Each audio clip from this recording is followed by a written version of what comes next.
Shama Hyder covers technology for Forbes, and she says education finally is getting some creative destruction. Absolutely is. There's never been a better time than to be in education, whether you're a teacher, whether you're a student, or you're a parent. I mean, you have so many options these days. The teachers worry that, hey, this computer is going to replace me.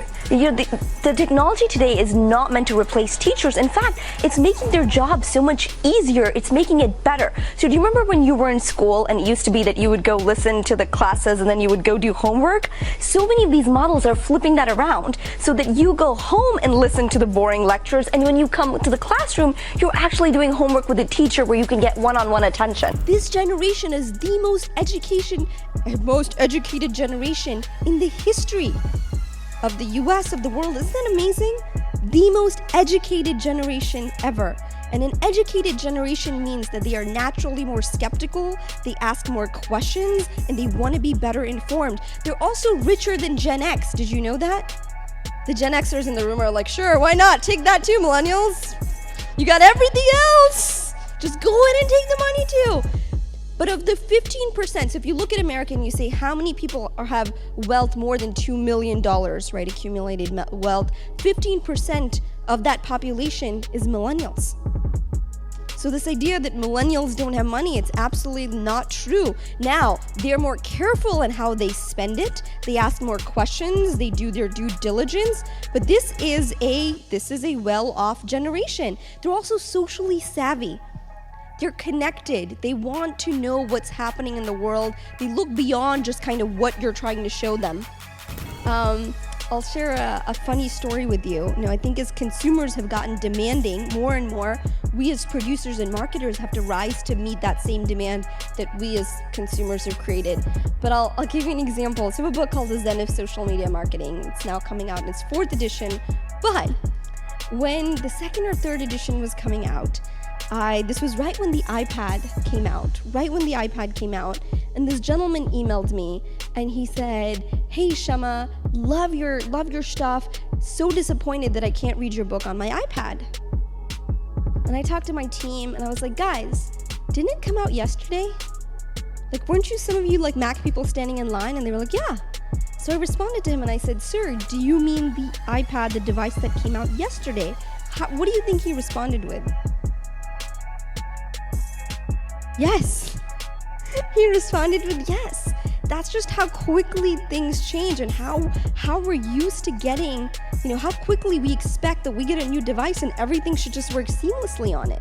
These are the choices that we've grown accustomed to. Right now, for example, some of you are hearing this live. How many think, hey, I'd love to get that deck later. I'd love to see the slides later.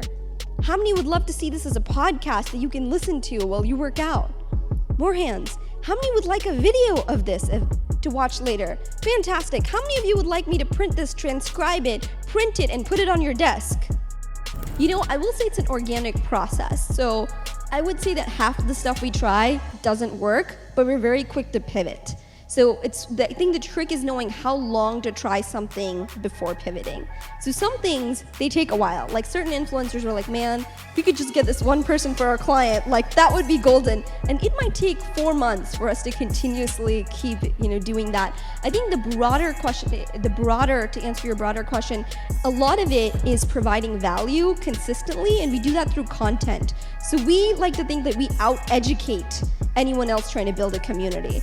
We have more blog posts, better blog posts. We're always raising the bar for ourselves, right?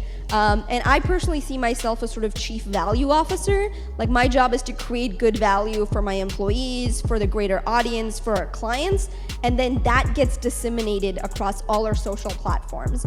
But we always start with good content, like how are we constantly providing value and how do we do it in different ways? So not just, hey, we've got written content, but infographics, videos, podcasting. How do we take this information and give it to people in the way that they'd want to absorb it?